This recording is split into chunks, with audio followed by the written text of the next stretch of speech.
Bismillahirrahmanirrahim. Assalamualaikum warahmatullahi wabarakatuh. Nabi Lut alaihi salam. Nabi Lut pindah ke Yordania dan bermukim di sebuah tempat bernama Sodom atau Sadum. Perpindahan Nabi Lut ke kota Sodom bukan tanpa maksud. Allah Subhanahu wa Ta'ala sengaja mengutusnya ke sana untuk berdakwah. Sebelum Nabi Lut datang, masyarakat kota Sodom telah terkenal dengan moral dan akhlaknya yang sangat buruk. Mereka tidak mempunyai pegangan agama atau penghargaan terhadap nilai-nilai kemanusiaan. Maksiat dan kemungkaran merajalela dalam pergaulan hidup mereka. Pencurian dan perampasan harta merupakan kejadian sehari-hari, di mana yang kuat menjadi penguasa dan yang lemah menjadi korban penindasan.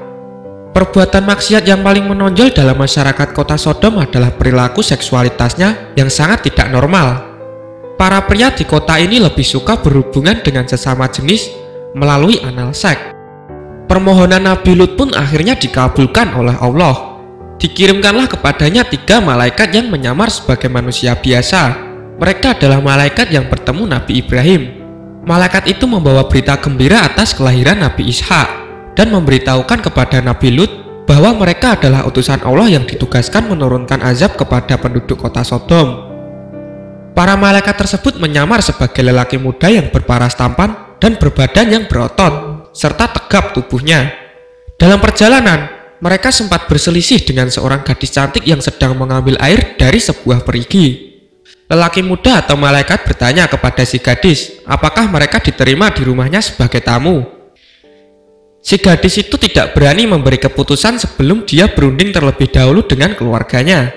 Maka ditinggalkanlah para lelaki muda itu, lalu pulang ke rumah cepat-cepat untuk memberitahu ayahnya. Gadis cantik itu merupakan anak Nabi Lut. Mendengar kabar itu, Nabi Lut menjadi bingung. Dia takut tamu yang menginap di rumahnya itu akan menjadi sasaran penduduk kaum Sodom. Sebagai tuan rumah yang baik, dia harus melindungi tamu mudanya tersebut apapun caranya.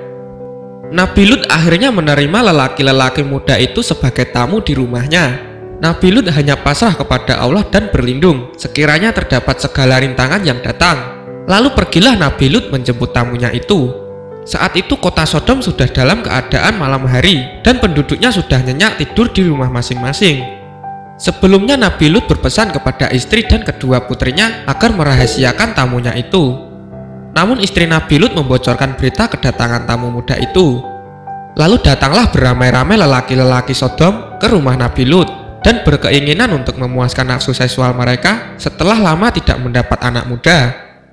Berteriaklah mereka memanggil Nabi Lut untuk melepaskan anak-anak muda itu agar tamunya itu diberikan kepada mereka untuk memuaskan nafsu. Tak ingin mengecewakan tamunya, Nabi Lut keluar rumah menemui kaum Sodom. Dia lalu meminta mereka kembali ke rumah masing-masing dan jangan mengganggu tamu yang datangnya dari jauh yang sepatutnya dihormati dan dimuliakan.